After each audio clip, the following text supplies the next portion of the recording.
गुलमर्ग में fashion show हुआ। उमर अब्दुल्ला की हुकूमत के अंदर इस पे सवालिया निशान ज़रूर खड़ा किया गया। बिलावर के अंदर 3 नौजवानों की किलिंग्स हुई, उस पे डिप्टी सीएम को नहीं जाने दिया। ये भी अहम तरीन मुद्दा है इसी जम्मू कश्मीर की आइन साज असम्बली का। हमारे साथ खुसूसी बातचीत करने के लिए MLA डोडा हैं, जिनसे हम इंतहाई अहम तरीन सवालों पर जानकारी लेंगे। डिप्टी सीएम को रोक दिया गया, वो मौके पे नहीं जा पाए, वो उन विक्टिम्स की फैमिली से नहीं मिल पाए। बीजेपी के लोग वो मिले। आप आम आदमी पार्टी से हैं, आप इन दोनों जमातों के बीच में इस चीज़ को कैसे देखते हैं? देखिए, उमर साहब ने एक बात कही जो मुझे अच्छी लगी। सुनील शर्मा वहां पर गया तो जलसा किया, ताजियत नहीं की, जलसा किया। उस भीड़ में गए, भीड़ में माइक पकड़ी और माइक में बोलने लगे। पता नहीं क्या क्या, मुझे टाइम नहीं मिला, मैंने सुना नहीं, लेकिन इतना जोर था कि गए। अब जब डिप्टी सीएम जम्मू कश्मीर के हैं, उसको जाने की इजाजत कौन देता? कौन देता? होम। सुनील शर्मा साहब ने ये कहा कि मैं होम मिनिस्ट्री के साथ पिछले 3 दिन से लगातार बात कर रहा हूं इस मसले में, मैंने आज भी की फोन कॉल। अब जब अगर वो बात उनसे कर रहे हैं तो यहां पर बोल रहे हैं ये मामला पुलिस का है, सुनील शर्मा कह रहा है। जब आप होम मिनिस्ट्री से डायरेक्ट कांटेक्ट में हैं, आप पुलिस के साथ जा सकते हैं। एक जिम्मेदार आदमी, वो तो जिम्मेदार है ही नहीं, वो तो अपोजिशन के हैं। इस वक्त सरकार जो है अलायंस के पास है, डिप्टी सीएम को जाने से रोका जाता है, पुलिस का काम है।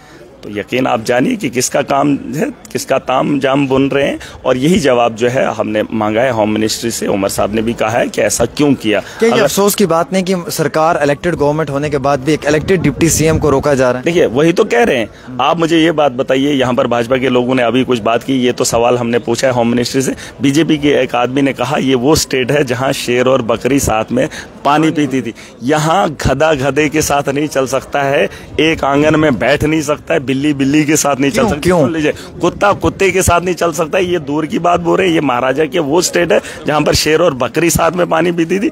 ये इंसानों हिंदू मुसलमान तो साथ चल ही नहीं सकता, ऐसा तो सवाल ही नहीं है। क्यों? हिंदू भी साथ में नहीं चल सकता है, क्योंकि ये नफरत का बाजार गर्म किए। यहां पर आओ तो नफरत, बाहर जाओ तो नफरत, नफरत के अलावा कोई काम की बात करते ही नहीं है। मैंने इनको कहा ये वो हाउस है जहां पर आपको मैंडेट मिला है, आप सिर्फ आवाम की बात करो, लेकिन आवाम की बात करेंगे नहीं। यहां पर सुबह शाम 3 दिन से मैं सुन रहा हूं ये मोदी की स्कीम है, हम मोदी को मुबारकबाद देते हैं, हम मोदी के शासन को मुबारकबाद देते। अरे देते रहो, ये फिर एसपीओज का झमेला क्यों? फिर ये मोदी के राज में नहीं हो। अगर मोदी इतना सक्षम है 370 तोड़ सकता है, अगर मोदी इतना सक्षम है कि देश के अंदर अपना नाम बना सकता है, बीजेपी को दुनिया की सबसे बड़ी पार्टी बना सकता है, तो इन बेचारों को लाठियां क्यों चला रहे हैं? इन्होंने बीजेपी के दौर में, पता है एक मजेदार बात क्या हुई? इन्होंने गांवों के अंदर बंदूकें थमा दी। मोदी कहता है कि हमने 370 के टूटने के बाद जम्मू कश्मीर के अंदर आतंकवाद खत्म किया। तो पूछो इनको, इस चुनाव में 2024 और 25 में तुमने गांवों के अंदर कितनी बंदूकें बेची?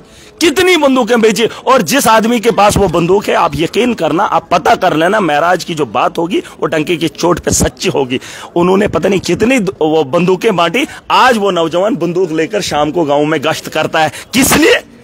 जब आतंकवाद तुमने खत्म किया और उस आदमी के, उस नौजवान के हाथ में जिसे रोजगार देना था, उसे तुमने बंदूक थमा दी और ट्रेनिंग भी नहीं करवाई। और मजेदार ये बात है कि उसको आवास प्लस में वो घर भी नहीं मिल रहा है और ना उस आदमी को कई सालों से तनख्वाह मिल रही है। ये बीजेपी का विकास है। चाहे तो पूछ लेना, उसमें हिंदू भी है और मुसलमान भी है। ये वो एसपीओज हैं जिन्होंने आतंकवाद के खिलाफ लड़ा। दुनिया मानती है, कोई इस भरम में ना रहे। और उन लोगों को आपने क्या दिया? वादा तो मोदी का 10 साल पहले था, मैं कैजुअल लेबरर को परमानेंट करूंगा, मैं एसपीओज को जो है परमानेंट करूंगा। और आज जिन लोगों को बंदूक थमा दी, उनको 500 भी नहीं मिल रहा है, पता कर लेना। और ये मोदी का शासन है, मोदी का देश। ये सवाल इन लोगों से पूछो। इनको कोई अधिकार नहीं है कि आज असेंबली में आकर अपोजिशन में रहे, सिर्फ मुद्दों की बात करें। अगर पुरानी बातों को दोहराएंगे तो महाराज ने टोकेगा, मैं बोलने नहीं दूंगा। आज मैं इसलिए खामोश था क्योंकि मेरी ये बीजेपी के लोग कहते हैं हमें बात नहीं करने देते हैं, हमें डिस्टर्ब करने। इनको लगता है मैं किसी से चुन कर आया। डिस्टर्ब क्या मतलब? आप बेहुदा सवाल यहाँ पर असेंबली के अंदर उठाएंगे तो मैं उठने दूंगा।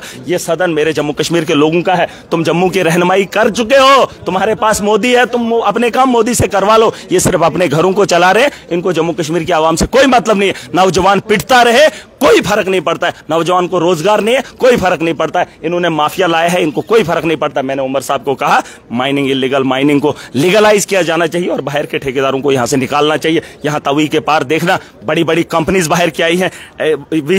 LG अप्रूवल दे रहा है, जम्मू यूनिवर्सिटी का वीसी, उसको और ऊपर चढ़ाने के लिए, वो रिटायर हो गया था, उसको और प्रमोट एक्सटेंशन दिया उसको। क्या जम्मू के अंदर और कोई वीसी नहीं बन सकता था? हालांकि इजाजत ही नहीं है। इन लोगों को बिठाने की, वो अपनी मर्जी से बड़ा बड़ा तामझाम देख रहा है, बड़ी बड़ी कंपनियों को ला रहा है, लूट खसोट करके जम्मू कश्मीर को लूट रहा है। मैंने एक आंकड़ा दिया है जम्मू कश्मीर का। आपके पास ये कुछ बजट के हवाले से बजट पुराना है, ये नए बजट पुराना है। मैंने पुराने बजट में करोड़ों रुपए लैप्स हुए हैं। मैंने बीजेपी का बजट लाया जो बीजेपी के दौर में था, और जिस दौर का मैं डीडीसी हूं, मैंने पूरे स्टेट का बजट लाया है और इसमें दिखाया है। ये बजट था 521 करोड़ डिस्ट्रिक्ट कैपेक्स में, जिसमें लैप्स 345 करोड़ हुआ है, लैप्स हुआ है सर। हाँ, जिसके जिम्मेदार एलजी है। इन्होंने कागजों में बताया हमने इतना पैसा दिया, लेकिन उसके घर तक नहीं पहुंचने दिया, वहीं से खींचकर वापस लिया। ये इनकी पॉलिसी थी जम्मू कश्मीर के अंदर। और मुझे नहीं लगता, इन लोगों को पूछ लो, बाकी एमएलए को पूछ लो कि महाराज झूठ बोल रहे हैं। आप आंकड़ा देख सकते हैं, ऑनलाइन रिकॉर्ड है, और इस रिकॉर्ड के अंदर ये चीज दिखाई। एक इंपॉर्टेंट सवाल है, लोगों ने कहा कि मैं आपसे पूछूं और आप हुकूमत से पूछें कि जो इलेक्ट्रिसिटी के बिल्स हैं वो काफी ज्यादा बढ़े हैं, 200 से 400 हो गया, 400 से 600 हो गया। तो वक्त थी कि इस बजट में शायद कहीं ना कहीं एमनेस्टी स्कीम लागू की जाएगी, लेकिन अभी भी लोगों के ऊपर बिजली का बिल बहुत ज्यादा आ रहा है। मीटर्स तो लग रहे हैं, लेकिन मीटर्स के बिना आप मुझे एक बात बता दीजिए, या तो लोग मेरी बात सुने, 90 में एक हूं, 90 में अभी एक हूं। ये बात अलग है कि इस ऐवान के अंदर आज जिस पार्टी के साथ मैं जुड़ा हूं, उसका मैनिफेस्टो थोड़ा थोड़ा काम कर रहा है। मुझे उस बात की खुशी है, अरविंद केजरीवाल का मॉडल, उसकी तैयारियां यहाँ हुई, महिलाओं की सर्विस की बात हुई, फ्री बिजली की बात हुई, फ्री राशन की बात हुई, इन चीज़ों की बातें हुई, मुझे अच्छा लग रहा है। लेकिन मुझे ये बात बता दो, मैं इन लोगों को ये बात मनवा पाऊंगा? इन्होंने कहा कि हम इस तबके को जो है इतनी यूनिट 200 यूनिट फ्री देंगे। मैंने अपने लोगों से कहा है, अगर मेरा बस चले, चाहे सरकार माने या ना माने, हम लोगों के पास बिजली भी नहीं है, लेकिन बिजली के बिलों का अंबार लग जाता है। कोई बिजली नहीं जलाता, अगर 200 यूनिट जलाते हैं हमें 700-800 यूनिट का जो है बिल भरना पड़ता है। आप ऐसे लोगों को भी देखेंगे जिनके यहाँ 15-15, 20-20 दिन जब मीटर रीडिंग ही नहीं हो रही, या अपनी मर्जी से बिल फाड़ के उसको दे रहे। मैंने कहा है कि आप बिजली का किराया देना बंद करो जब तक सरकार है। सरकार जब हमारे पास आएगी हमसे बात करेगी। ये लोगों के पास ऑप्शन है, एक इख्तियार था जहां लोग अपनी ताकत का एहसास करा सकते थे, लेकिन यहां पे भी इस मसले के लिए प्रोटेस्ट करेंगे तो मुझे ये बात अच्छी नहीं लगेगी। मैंने अपनी आवाम को कहा है, कम से कम जो बीपीएल कैटेगरी के लोग हैं, जिनके घर कोई मुलाजिम नहीं है, वो अपना किराया देना बंद करें। उनके बारे में मैं खुद सोचूंगा। एक सवाल और है महाराज भाई, जैसे हमने देखा है कि डेली वेजर्स हैं या बाकी कैजुअल मुलाजमीन है, नेट बेस्ड वर्कर्स हैं, उनका नाम एएवाई में भी नहीं है, हालांकि उनकी तनख्वाह जो है वो 2500 है। वो तो एएवाई डिजर्व करते हैं, उनका नाम वहां से भी काट दिया गया है। की बात कर रहे हैं, मैंने आपको वो पहले ही जवाब दे दिया। एक तबका ऐसा है जो मोदी जी की फौज है, जिन्हें आप वीडीसी कहोगे, जो गाँव के अंदर है, सिर्फ बंदूक उठाई है, पढ़ाई लिखाई की है, वो बाहर अपनी मर्जी, वो गवर्नमेंट के मुलाजिम पक्के हैं, लेकिन सैलरी अभी तक नहीं आई है। उनको आईएवाई से निकाल दिया, उनको बीपीएल से निकाल दिया, कुछ भी नहीं है, सिर्फ बंदूक है, और गांव की रक्षा करते हैं, और जब इलाके में कहीं मसला हो तब वो बंदूक उठा के ले जाते हैं, और बिना ट्रेनिंग के। ऐसा भी तबका, आप उनके बारे में भी मुबारकबाद भाजपा को दे दो कि बिना तनख्वाह के आपने नौजवानों को बंदूक थमा दी और बीजेपी का रक्षक बना लिया। आतंकवाद को इन्होंने बढ़ावा दिया। अगर आतंकवाद खत्म है तो आतंकवाद को रोकने के लिए घर घर बंदूक देने की क्या जरूरत है, और बिना तनख्वाह के नौजवानों को खजल क्यों किया? एक जरूरी सवाल, गुलमर्ग में फैशन शो हुआ सर, हुआ, रमजान के महीने में होना बड़ा इंतहाई, ये हम सब लोगों के लिए दुख की बात है।